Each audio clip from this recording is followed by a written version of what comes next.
Hello and welcome to episode number 2, that is number 2 in French, of Suave Sounds with me, Jib Suave. Now, I know that I've got quite a continental reach and following right now. I've got giblets all over the world. So this is for you guys. So for all of those of you in France, I'm going to say hello in French. Bonjour dans français. For those of you in Spain, hola, mañana, Jib Suave, suave sounds, with Jib Suave. For those of you in Dutch, hello and welcome to Suave Sounds with Jib Suave. For those of you in Germany, I don't know German. So I hope that covered everybody that's out there. And for those of you in English, hello and welcome to Suave Sounds with me, man who's straight as a leek and sweet as a nut. It's Mr. Jib Suave. Yay! Round of applause, go me. Okay, so we've got a lot of stuff to talk about this week, or this show, but as this is, of course, a helpful podcast, I thought today I might do a bit of, health and safety, and in particular, the health and safety involved in zombies. Now, I think people just automatically assume zombies are, just the same. But you couldn't be further from the truth. You see, what happens is, you have two types of zombies. There are the Walking Dead, which are the ones that you don't want, because they're already dead. Whereas what you do want is you want an infection, such as the likes of 28 Days Later. See, an infection means that the person is still alive when they turn into a zombie. Meaning that they also can die after a certain amount of time due to starvation, etc. Whereas, the dead people that have reawoken, they are already dead. Therefore, they are harder to kill. So that's like the first step. You need to evaluate which type of zombie you're dealing with. Now, as well as this, there's subcategories such as the pace of the zombie. So, for example, you could have a really fast, sprinty zombies. Or you could have these slow, bumbling zombies. Bom, bom, bom, bom, bom, bom. I'm gonna bite you. Yeah, so, as well as them types of zombies, it seems to me that the dead zombies are the ones that walk slowly. I'm guessing this is because they've died and, their legs have withered over time and decomposed. Whereas the people that are, alive when they get turned into zombies, they're still, people, so they have, their legs and stuff are still working. Now what you want to do is you want to hole up somewhere. Now this may not sound like a good idea, but it actually is, because you don't want to be walking around and then they'll know where you are. If you just stay hidden, get loads of food beforehand and you're sorted. In terms of killing them, what you want to do is you want to have multiple types of weapons. You want to have some sort of blunt weapon, such as maybe a baseball bat or a 2x4 with some nails hammered in it, or maybe anything you can get your hands on, like a broom maybe, if you use the hard end of the broom. Also, as well as you wanting a blunt instrument, you're going to want something sharp. You're going to want something that can tear through stuff. Now, I would advise a chainsaw for this, because you think about it, chainsaws are pretty big and they're pretty, cutty. The thing is, you want to be careful when using a chainsaw, because if you, use it wrong, such as in Dawn of the Dead, when they escape on the bus and they have their chainsaw sticking out to the side of the bus and it's cutting all the zombies. But alas, he trips and cuts himself in half. And that's something that you preferably want to avoid. I think in terms of a cutting and slashing implement, you would want the chainsaw, but you also want something more close encounters, such as a knife or a shank or a skiv or whatever you can make up in your house. You could use some sort of razor blade maybe, and tie it to a spoon and like use that. But you're also going to want protection. So what I recommend is you can get like a bundle of newspapers and just like wrap that around your body. Therefore, if a zombie does get through and does manage to bite you, the amount of paper would stop their bite from actually penetrating the skin and transmitting the virus to you. Now, keeping all these vital points in mind, as a public service broadcaster, I have decided to, make my own packages of zombie protection kits, which I'm hoping will soon be available on jibshop.com, and so I'll keep you informed on that.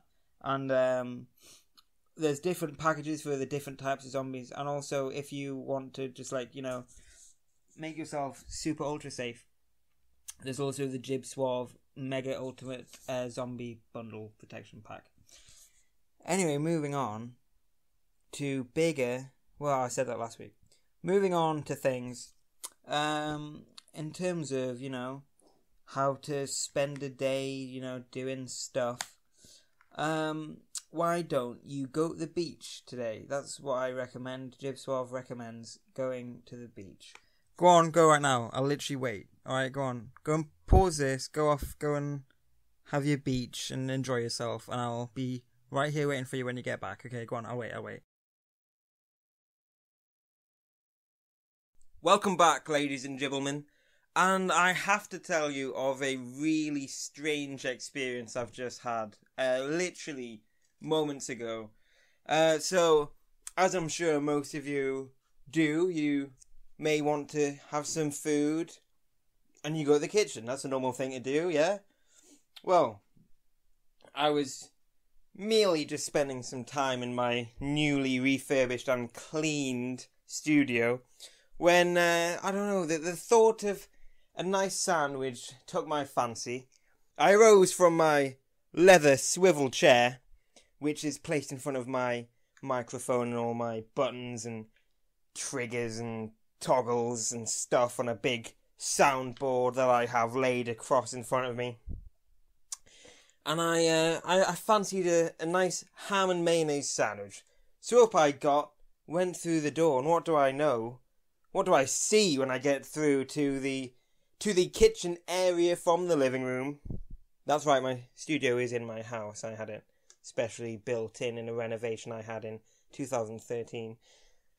And what do I see before me but Windjammer Watson, who is a future co-host and collaborator on various things. I don't actually think he's been on the show yet, but we have already done some stuff. And anyway, I go into the kitchen and I see Windjammer Watson. I see him. I see a quick blur and a flash of golden locks as he proceeds to dash from the kitchen area into the adjacent bathroom. Now, of course, we are sanitary here at Suave Palace, and we do have 2 doors between said bathroom and said kitchen. So don't you worry about that. I am in perfect health. And as I was saying, I see a quick flash, and off he goes. And he's in the bathroom. And I'm like, what on earth is going on here? So I'm like, clearly he is doing something he should not be. So what do? I proceed to go and pound on the door and ask him what he thinks he's doing. To which he says, leave me alone. Me being a journalistic expert and all-round integral guy, I proceed to lodge myself against the door and open it. By the way, I did forget to mention, he goes into the bathroom with the lights off. It is now about 6:30 p.m. Obviously, it's now dark, and he was in the bathroom in the dark by himself. Or so I thought, until I turned on the light, which luckily enough for me was outside the bathroom on a little string. I pull said string, and I peek my head round the door and my phone, and I take a quick snap, because what do I see before me but Windjammer Watson trying to hide a piece of bread.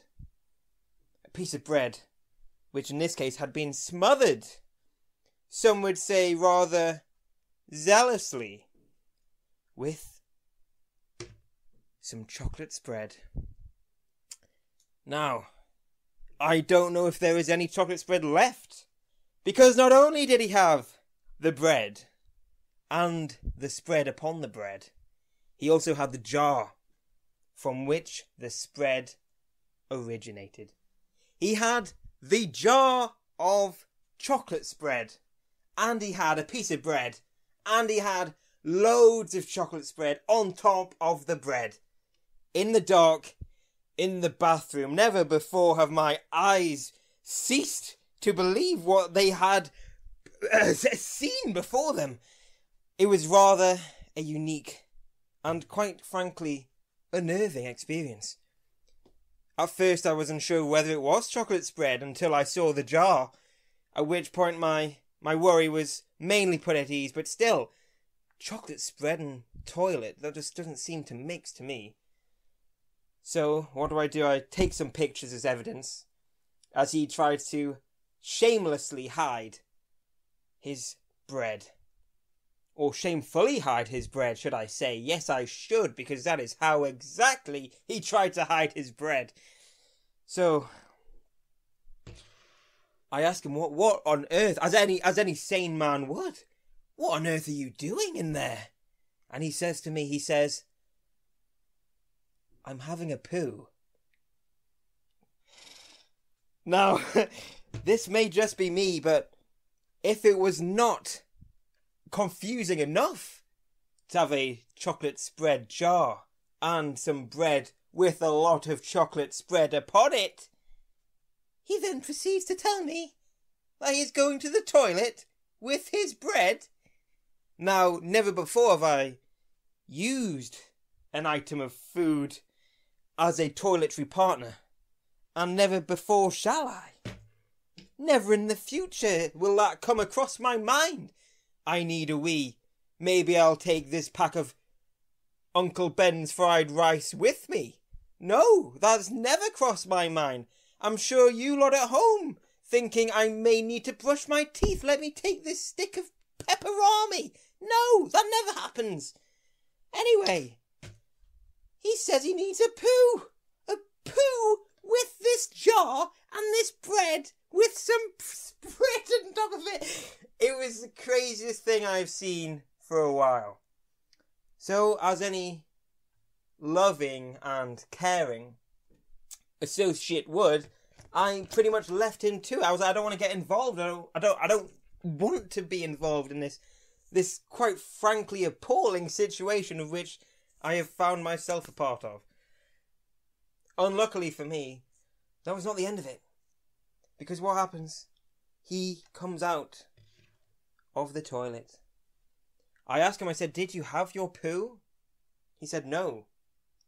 More worrying still, he comes out without the bread, or the spread, or the jar. Where has he hidden this jar? Where is the jar? First of all, where exactly in a bathroom can you hide a jar? Let's think. Bin. Yeah. You wouldn't want any more of it. I mean, I don't care if it's in a jar or not. I do not want binny lid covering my chocolate spread. Issue number 2. Hide it down the toilet? I don't think that would flush. And if it did, I certainly wouldn't want any more of it if it arose back from the guttural depth from which it had been sent. Last of all, just who eats chocolate spread on bread in their toilet? I just don't understand it. Ladies and gentlemen, dumbfounded I was. But I decided to enter into a series of questions with the culprit. What were you doing in there, I say? To which Windjammer Watson, or Double W, replies to me, he says, I knew that if you came and saw me having a chocolate spread sandwich, you'd think I was doing something wrong. Now, admittedly, I do think he is a bit hap-handed with his covering of bread using chocolate spread, but I don't think I would really be an issue if my main concern is to go to the toilet, say. May I stress that I will not be accompanied by a cheese string as I go to take this wee. But I was stopped in my tracks. And I asked him again, I said, well, you thought you running as quickly as you can as if you had committed a crime would keep my suspicions at bay? To which he replied, yes. Now, I seriously hope you guys at home are as confused as I am, because if you are not, you seriously need to just take an overview of what exactly you are doing in your toilets. Anyway, after that, he runs away, basically, after I say I need the toilet. After I return, having washed my hands, he has disappeared. So, not only did he not need the poo was a lie. Clearly he ran in there to eat his sandwich. I just don't know what on earth happened there. I mean, sandwich in the toilet. The mind boggles. It truly does boggle. My mind is completely and utterly boggled right now. And I don't know if I'm going to be able to sleep tonight, having visions of chocolate spread being consumed next to a sink. But I want to talk about a new segment that I want to use on the show today. And that section, it doesn't really have a name, but the general gist of it, I'll try and come up with a name, but you know, I'm like with the whole naming of segments issue. So the whole general gist is that it's Jib Suave's pet hates. Like what, you know, knocks my rod. And so today I decided to start off, and there's a long list, but I'll save it for one per time. And today's knocking of my rod, so Jib Suave's Rod Nark of the show. Yeah, okay, there we go. So I have a new segment called Jib Suave's Rod Nark of the week. And so this episode, my Rod Nark is, let's have a look at this list. I'm going to pick number 2. Yeah, number 2. Not the number 2. This week my issue is with kids on YouTube who like put up, oh, I'm listening to this and I'm only 12, or I'm watching this type of comedy and I'm only 12. Look, I like comedy that's from the 60s. I like music that's from the 60s, and I'm only 10. Look at me. Yeah, fuck off. No one gives a shit. Do you know what I'm saying? Why do we care that you're a little kid like watching shit? I watched loads of shit when I was 12. Probably some that I shouldn't have watched, but you know. Anyway, like, do you know what I mean? I think everyone agrees on that. Like, who actually cares? Like, who's gonna like that? I'm 12 and I listen to Elvis Presley. Who cares? I don't. Why do you have to say that? I'm 24 and I like, you know, poetry and walks in the park, but I don't go around telling everyone, do I? Christ. So that was Jib Suave's Narc of the Week, was annoying little kids on the internet. Okay, it's that time of the week again where I talk about my film review that I've been watching this time, and I'll go through it and say what happens and what I thought at the end. So obviously last week there was a big long one. It's like half an hour.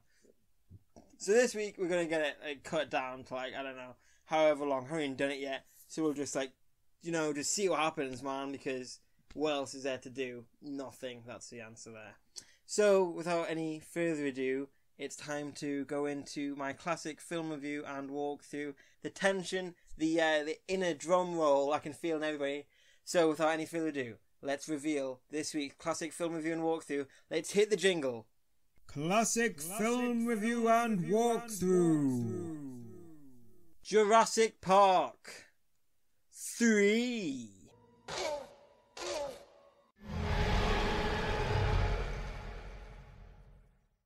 Right, so we start off, and we're on like this little island. It's in Costa Rica, and there's these dudes on this boat, and there's a kid and a guy, which we think is his dad, but later on we find out it's not his dad. Anyway, just go with it. So then we're on this boat, and they're doing some paragliding or hang gliding. I don't know which one it is. It's like when you do like the jet skiing, but it's like not the skis. It's like a parachute. So jet parachuting with a boat parachuting, motorboat parachuting off the back of a boat next to these islands, which they know has dinosaurs on, because the name of the place that does these motorboat parachute place things is called Dinosaur, but it's not dinosaur S-A-U-R. No, it's very clever. It's dinosaur as in S-O-A-R, as in soaring, like something that soars. So obviously they're like up in the air, and they're like, oh my god, this is so cool, and they've got like a video camera, and like, this is so awesome.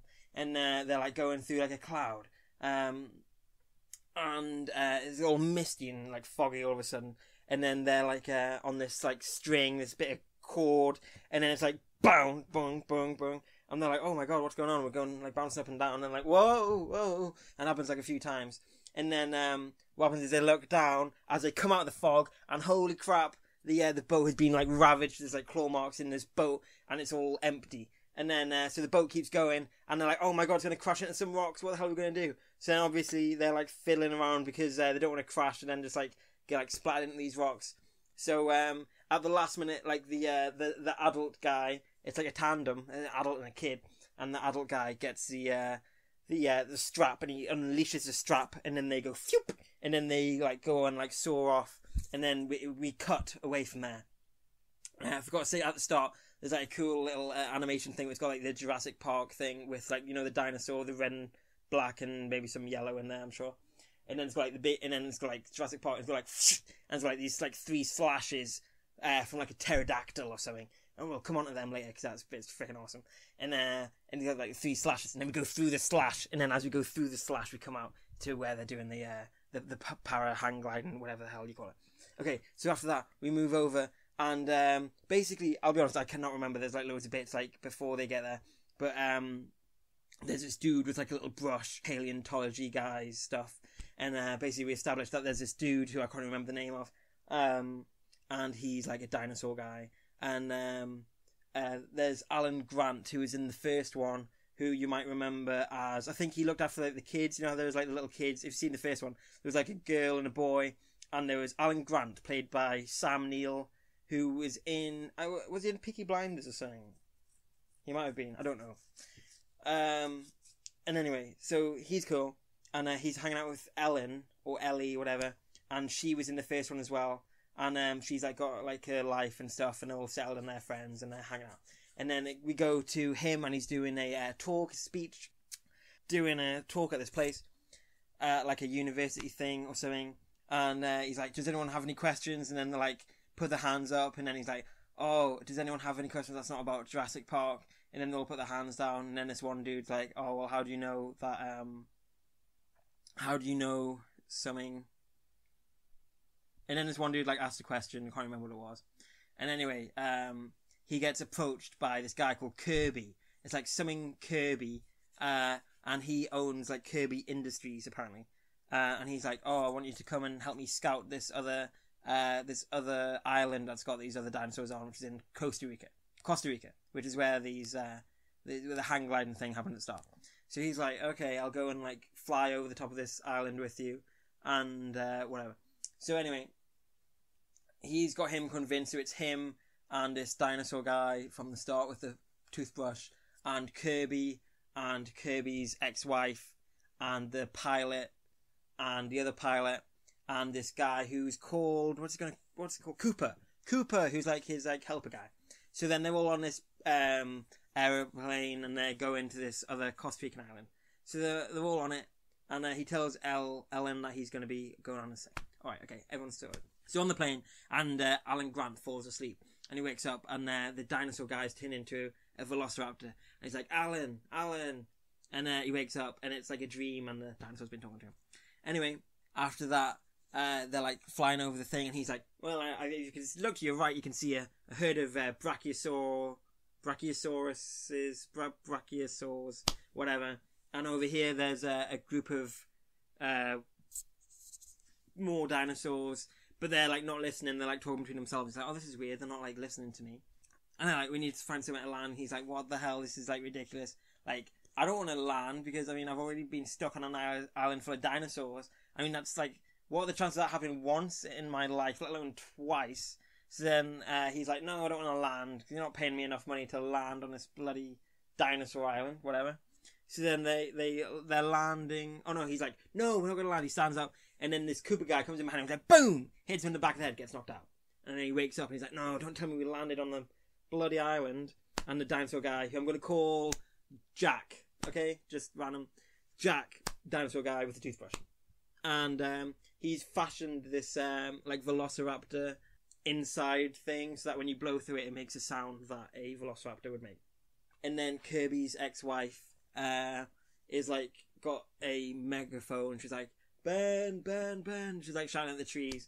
And then Grant's like, no, what the hell are you doing? Don't shout in the trees, man. Do you know what'll happen? There'll be like some big dinosaur's going to come and do stuff. And they're like, oh, don't be silly, we'll be fine. And then, Mr. Kirby is like, oh, stop doing that. And she's like, what? But she's like shouting back through the megaphone. That's like a joke there. And he's like, what? And he's like, shut up. And anyway, and so they all had like a rest. And then Cooper's gone off into the trees.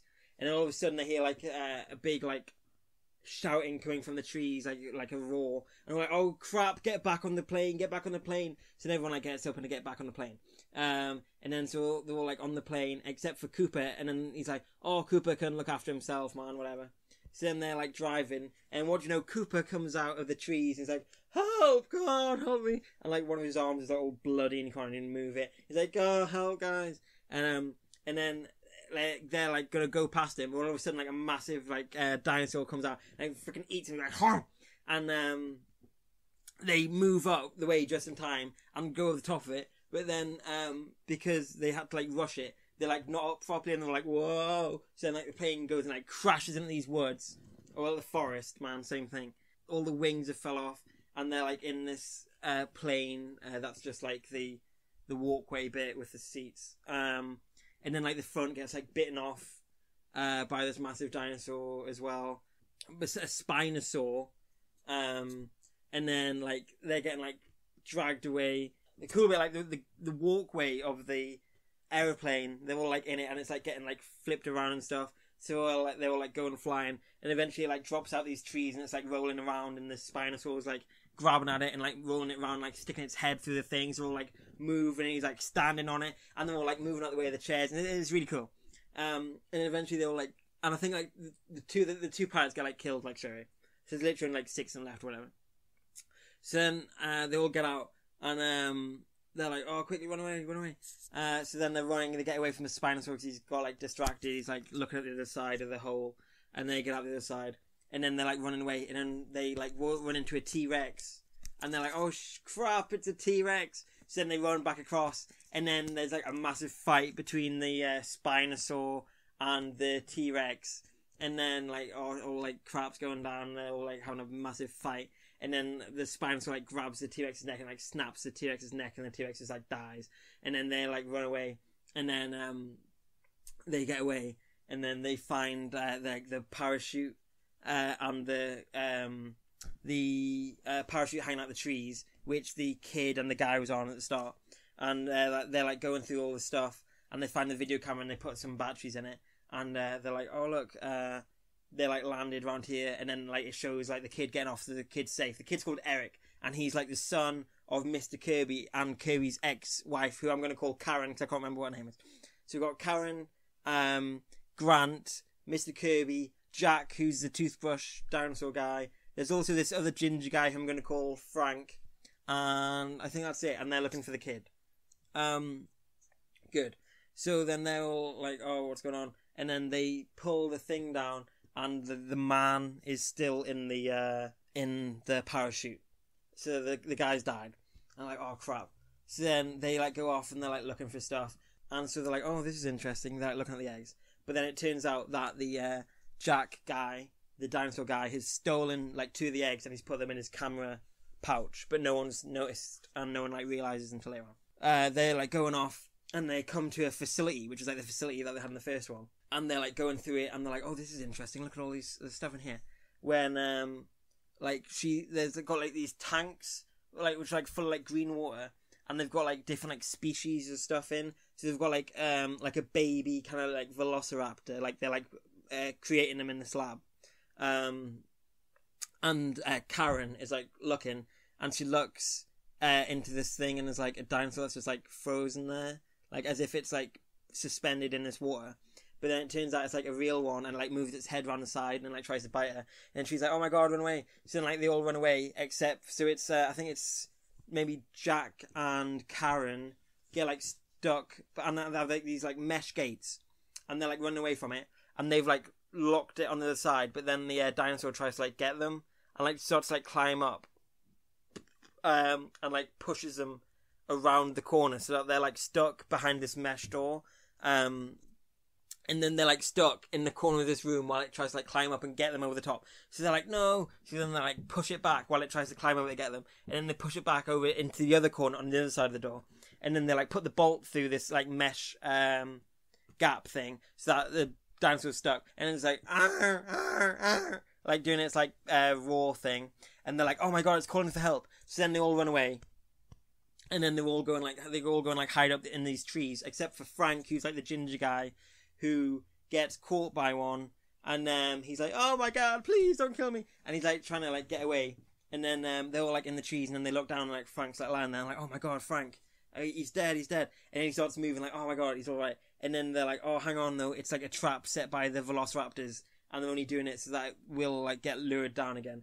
So then Karen goes over to see if he's alright, and she like slips, and she's like hanging upside down from this thing while these velociraptors come out, and they're like jumping up, like trying to bite her head, and then she's like, oh my god, and then like jumping up trying to bite her head, but then they like don't get her because then she gets pulled back up again, and that bit's really cool. And anyway, like the velociraptors like go like run away because they're sick of waiting for these guys coming down from the trees. Meanwhile, Grant is getting, oh yeah, they chase Grant, and he's about to get eaten by these four what do you call them, velociraptors, when all of a sudden they get these like canisters thrown, and then they're like coughing, and then they all run away.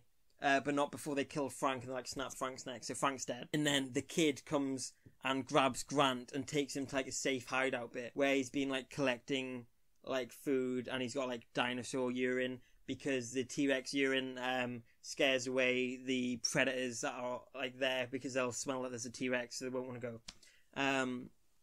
So the kid's fine. The kid's called Eric. So Eric and Grant are together, and meanwhile Kirby, Karen, and Jack are all together, but they're apart now. So anyway, after like a bit, they're like hanging out, and they're like, going through the woods, and then they come out to one of those fences, like the one out the first one. But obviously, because the like facility's all gone to cock, the electric fence isn't working. And the only reason that they found that bit was because they could hear like the satellite phone was like ringing, and they were like, "Oh my god, look, the satellite phone is ringing." So it must be my dad. So then they run to the thing. And then they're like at the gate, and they're like hugging through the gate. And he's like, "How did you find it?" Like, "Oh, we heard your phone." And then Kirby's like, "What? But I don't have my phone. Last time I had it, I gave it to like the pilot guy or whatever, or to Cooper." And then they're like, "Hang on, but Cooper got 8." And then like this phone goes off again. It's like diddly diddly. And then they all turn around, and then like the Spinosaurus just like stood there, and he's like, "Arr." And then like, "Oh my god, look, that's what it was in his belly." So they're like, the dinosaur must have like really like thin like organs and skin and stuff, but whatever. And it's like, "Oh my god, look, the dinosaur ate the phone."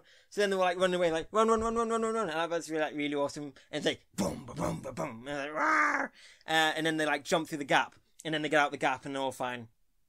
And then they all like run away. So they're all back together, and they know that the phone is in the dinosaur. And meanwhile, Jack's like told Grant the story about how he used to go like rock climbing, or he like parasailing or whatever, and his thing got caught on some rocks. He got bashed into some rocks because of an updraft, and he's got like a lucky satchel because the loop on the satchel got caught on the rocks, and it stopped him from falling and stopped him from dying.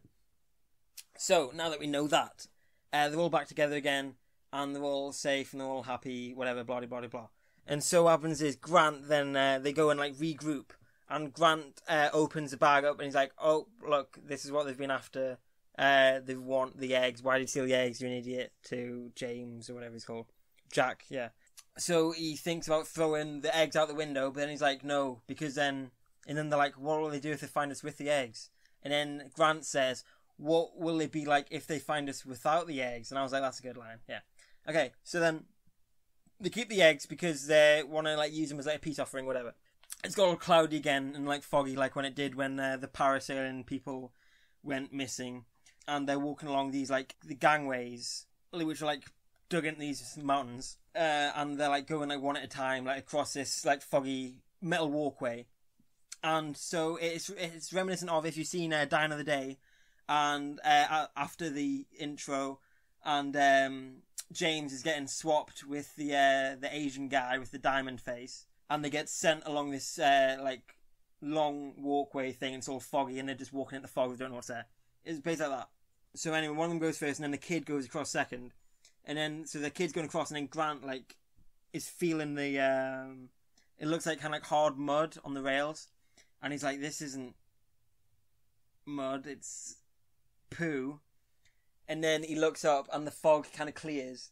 And you can see that they're in like a massive cage. And it's so awesome. And he's like, oh my god. And then the kid like turns around and there's like someone coming over the gangplank. Or not the gangplank, the walkway. And you can like hear them walking in and out this silhouette. There's like a freaking pterodactyl like walking along the gangway. And it looks so awesome, man. There's so many like cool shots. If I can, I'll like try and like put them up on the thing so you can see what I'm talking about. Here's so good. It's so cool, and it comes out, and then everyone's like, "Oh my god, holy crap!" There's like load of kerfuffle, loads of stuff going on, and this kid tries to run away. One of them comes and picks him up by his shoulders, which is gonna knack, and carries him up. And there's like these like pillars. And one of them's got like the pterodactyl babies on, and he like flies over there and drops him on top of this other one, and then all these babies like jump in, like trying to get him, and he's like running along like jumping over all these pillars. So it's cool. And then Grant is like standing on these stairs, and these stairs give way, and then like the pterodactyl's like trying to get in the edge of the cage because it's like falling through, but it like can't get to them. It's like sticking its head in, like trying to get them, and then eventually it goes over the top and comes in through the roof, and then like they're like stuck and like held up against the thing. So the dinosaur guy like distracts him, and they've got the parachute that they took from the parasail thing before, and he jumps off the cage and like pulls a cord, and he's like guiding himself like through this like little ravine thing, and the birds like chasing him, the pterodactyls, and then the kids like calls on the dude as he's like flying past. It's really cool. So he's like saved Eric, and then they're like floating along. And then the kid like drops into the water, and then the others like go and collect him, and they're all like running away. And the dude with the parachute, they're like scratching the top of his chute, and he's like looking at him, he's like, oh crap! And he gets like hitting these rocks, and he like releases himself, and he like drops into this bit of water, like the stream, and like Grant and stuff's like gonna save him, but then he's like, no, go. So then like they go. And like he's getting like taken away. It looks like the current like picks up and like takes him away. And like Grant's like looking, and they're like pecking at him, and like there's like blood coming up, being like, oh my god, he's like so dead. And then this like bit looks so awesome. I'm gonna have to try and like get the thing up. And as he's getting like swept away, and these things like pecking at him, there's like this it like switches focus. You know how you got like something in the like in the background, something in like the forefront, whatever. And there's a blurred out like pterodactyl like looking at him getting swept away, and it changes focus to this pterodactyl, and it like turns and looks at the guy like over his shoulder, and it looks so like cool and like so creepy, and it's really awesome. And then they're like, holy crap, let's go. So then Kirby and the mum like get out through the door, and somehow forget to lock it because they're stupid. And Grant like dives under the cage with the kid, and then they all come out. So there's like 4 of them left, and then they manage to escape. And then the pterodactyl's like pecking through the cage, but it can't get out. That bit is like really cool. Yeah, so that bit's really good. So then after that, what happens is they're going along and they find like a boat, and And so then they use a boat to like sail down the stream, whatever. And then they come across, like, they hear the phone ringing again, so they think it's like a dinosaur. But then like they go and like check it out like cautiously, and then it turns out there's like massive piles of crap, and like the phone is in like one of the poo piles. And then they get out, and then they're like, "Oh look, we've got a phone." So then Grant is ringing Ellen or Ellie, like, which I was saying he was meeting up with her at the start at her house. She's not there, so then there's like her kid like picks the phone up, and then he's like, "Hello," and then he's like, "Go and get your mom, go and get your mom." And then like, so the kid's like gonna go and pass the phone on, but then there's like Barney the dinosaur on TV, so he's like watching that. And meanwhile, while all this is happening, there's a Spinosaurus coming through the water, and you can see like the spine thing, like as like a fin, like a shark, like coming up. And then anyway, like, long story short, it attacks them. The phone goes flying, and they, to keep themselves safe, they lock themselves in a cage, because these boats got like built-in cages. So they get in the cage, and but the thing starts to sink, and the cage like falls out the boat, and so they're all like trying to eventually they grab the phone through the bars, and it goes past like a few times and they can't reach it, and eventually he's like, "Help, help," and then that's all she hears as they like sink into the water. And then so she's like, "Oh my god, what's going on over there?" So anyway, it breaks on the bottom of this stream, and they get out, and Kirby goes to climb up onto a crane, and then the dinosaur's like about to eat the guy off the crane, and they've knocked the fuel canister because of the dinosaur attack. So Grant shoots a what's it called, like a flare, and it hits the dinosaur and it drops down and like sets fire to the boat. And it's like whoosh, and then it's got like the whole like stream thing's like covered in fire. And then it scares the dinosaur off and he like runs away. And then Kirby drops into the river, and then they're like, "Oh my god." So then they go and like camp out in the trees for a bit overnight, and then in the morning they're like walking along again when they're like, "Oh my god, we can hear the sea." So they want to go to the sea because then they can try and call for help. And then as they're doing that, there's like they're surrounded by the velociraptors, and they're like, "Oh my god." So then this like velociraptor's like nudging the ex-wife's head, like trying to get the eggs, and then she's like, "Give me the eggs, give me the eggs." So then like Grant is like slowly unzipping the bag, and he gives her the eggs, and then like put them down, and they're like not going. So then he like finds this the whistle that I was talking about earlier that like mimics their like call, because you like blow through it. So then like he's like blown through that, and then eventually they like take it, and then like run away. And then so then they like run quickly to try and get away from these velociraptors, and then they come out onto the beach, and there's like a load of like army tanks and stuff are like rolling up on the beach, and there's a guy in a suit, and he's like, "Oh my god, your friend told us that you were in trouble and that you were on this island because Ellie knew that they were on the island, so she's like sent help for them." And then they get on the helicopter, and the dude that looked like he was like pecked to death is like still alright, and he's like, "Oh, I saved your hat," and he's like, "Oh well, that's all that matters." As like a joke, and all like cool, and all getting along. And then for some, right, I don't understand this bit. So it's all happy. Basically, everyone's alive, even though some of them died, but whatever. And they're getting like, and they're flying away, and this is like the end, and they're all like, "Oh, we're all safe, we're going back home." And then there's pterodactyls like running, like flying alongside them, and they're like, "Oh, where are they going?" And then Grant's like, "Oh, they're looking for like a new nest." And I'm like, why is no one stopping these dinosaurs from going to another island and like repopulating this island with more dinosaurs? And all this like laughing and like getting along, not, and like no one thinks to say that the dinosaurs going away from this island are a bad idea, and it doesn't make any sense. And then like in the end of the first one, it had like the helicopter going off into the sunset. And then in this one, it's like the pterodactyls going off in the sunset. And I'm like, am I the only one that's like noticing that this is a bad idea? Like, why is no one stopping these freaking pterodactyls from flying away and going to another island? Because you've got these army guys washing up with these massive tanks onto this beach, presumably going to shoot some dinosaurs and kill them all. Why the hell are they letting these pterodactyls fly alongside these helicopters? It made no sense. Other than that, it's really awesome. Like, if you love dinosaurs, Like, who doesn't love dinosaurs? Everyone loves dinosaurs. If you love dinosaurs and you like Jurassic Park, then it's like, how can you not? I don't get. I looked. This has got 50% on like Rotten Tomatoes, whatever. 50%. And the original one's got 93%. I haven't looked at the second one, because this is better than the second one. And I personally, if I had an hour and a half to watch a dinosaur film, I would rather watch this than the original Jurassic Park. Because that's got like way too much like exposition. I don't need to know, yeah? All I need is dinosaurs, people getting eaten, people run away from dinosaurs, cool stuff. There were so many like cool spots in this film. Like cool like segments, like, oh my god, that was a really awesome chase there.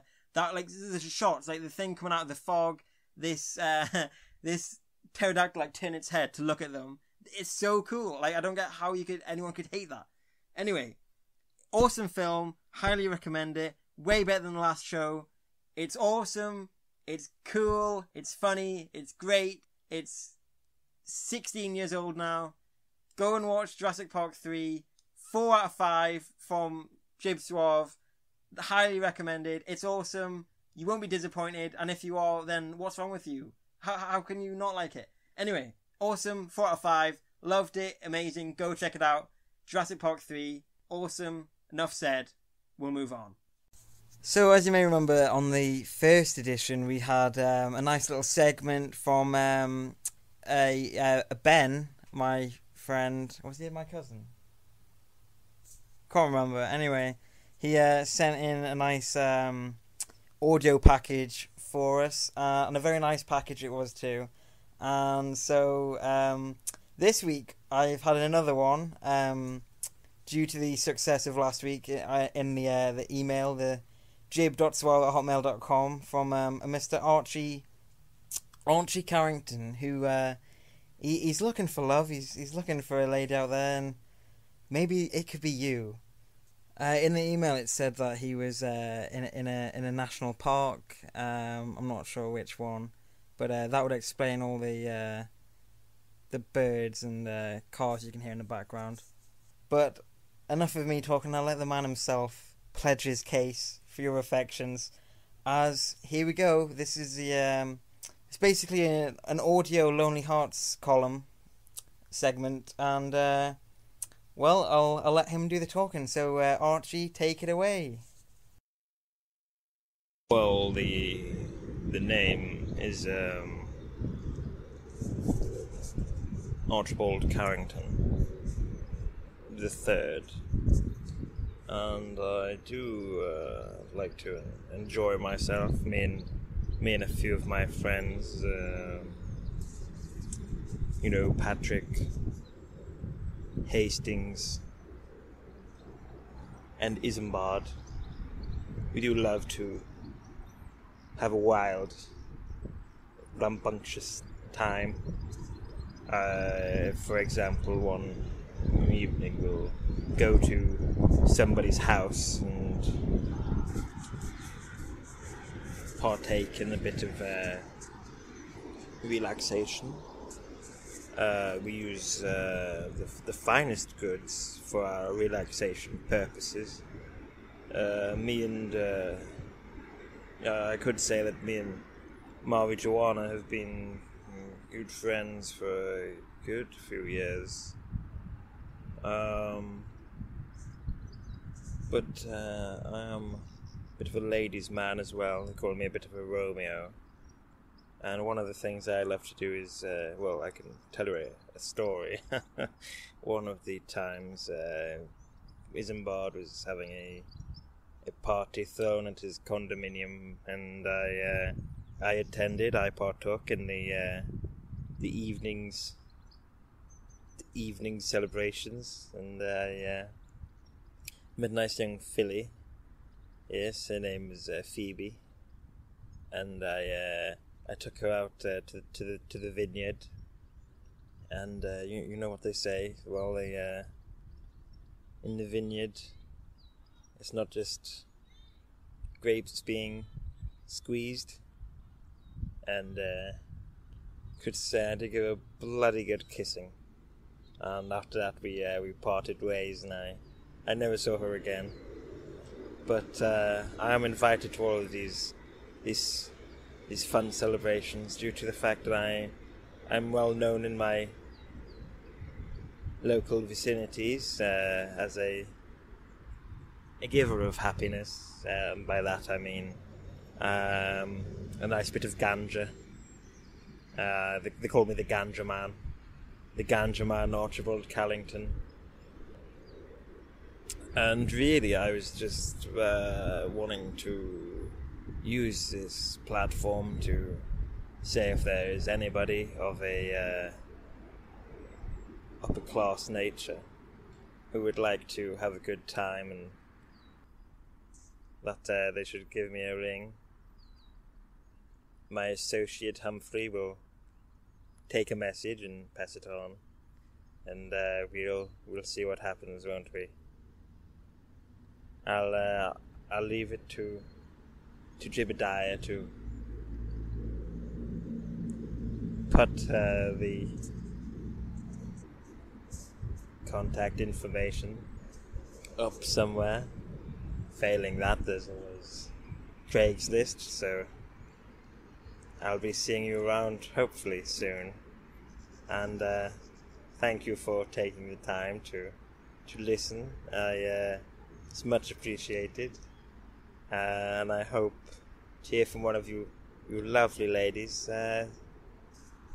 hopefully very soon. Well, Humphrey will hear from you, and he'll let me know, so please enclose a picture as well with all letters sent to my home. A rigorous filtering process, so any handwriting errors or unsavory penmanship will be discarded, so please keep that in mind. I've been Archibald Carrington, and you've been a very lucky person to be able to listen to me. Alright then, that was Archibald Carrington III there with a nice little shout out to all the lovely ladies out there, and I'm sure there are many of you. So, I guess just if you're interested, you can send me an email and I'll put you in touch with Humphrey. So, okay, moving on. Now I want to talk about something that happened the other day. I was using the train for a very important meeting. I've actually been selected to be the full figure of a new range of men's luxury underwear.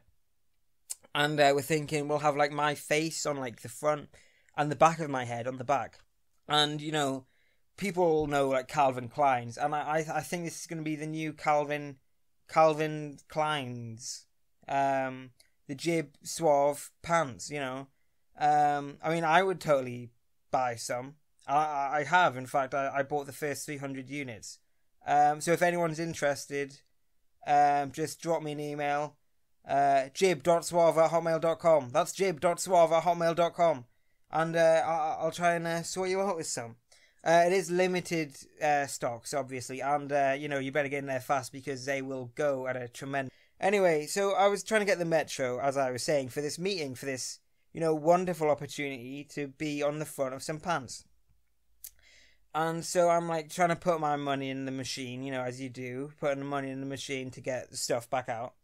A ticket, in this case, in the ticket machine. And I put the money in, and what do you know? The money gets stuck in the little hole. And it's not the first time I've had something stuck in a hole. So I was like, you know what? I know what to do. Get the keys out. Stick the keys in. Try and get it out. Alas, in this instance, it was harder than I thought it was going to be, and it didn't quite work.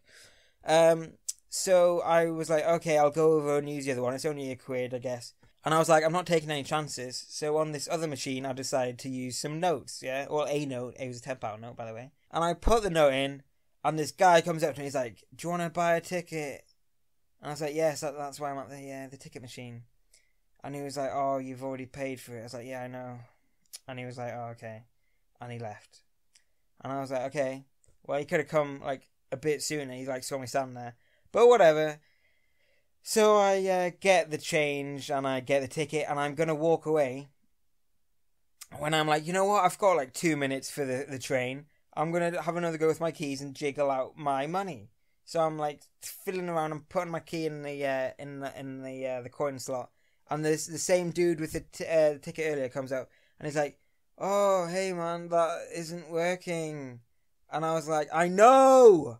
And I like shouted at him because I was like, I thought I was going to be late for my meeting. And the tickets were annoying me, and the fact that he came up late and was like, oh my god, do you want to buy a ticket? After I just bought it. And I was like, oh, just please, I'm fine.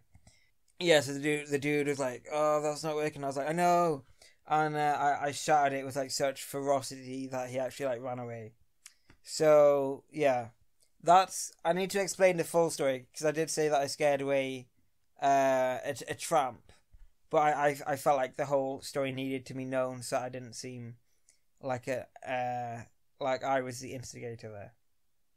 Anyways, other than that, there was a great time to be had by all at the awards ceremony. I picked up the award for Jib Suave of the year, and at the meeting afterwards, there was champagne and mocktails and mojitos. The mocktails had like these little strawberries on the top of the drinks. That was pretty cool. And I knew some people. I have contacts. And I wear glasses. And I went up and I was like, do you mind if I have your strawberry? And they were like, yeah, sure, take my strawberry. So I had about 4 parts of strawberry, which I think in total comes to about 1 full strawberry. Anyways, yeah, so there was mocktails, there was orange juice, there was champagne, there was beer, and there was alcohol. Jib Suave does not actually like beer that much. He's not the greatest fan of beer. Some people like beer. I think it smells like if you get a dog. It smells and tastes like if you get a dog to wee into a tin and fill it to the top, leave it for about a week out in the desert, and then you come back and it's all fizzy and frothy and tastes like piss. So I'm not a big fan, but I did like the strawberries in the mocktails. That was good. Other than that, what else happened this week? I've been very busy as usual. But alas, no time left for this episode, at least anyway. So that'll have to roll on for the next time, and you guys will be really excited, and you'll be all like waiting with bated breath or whatever that means. So I guess there's only one thing left to say for this show, and that's that we've run out of time, unfortunately, from me, the man who's straight as we can squeeze them out. It's time for me to say goodbye. Bye-bye. I'm waving.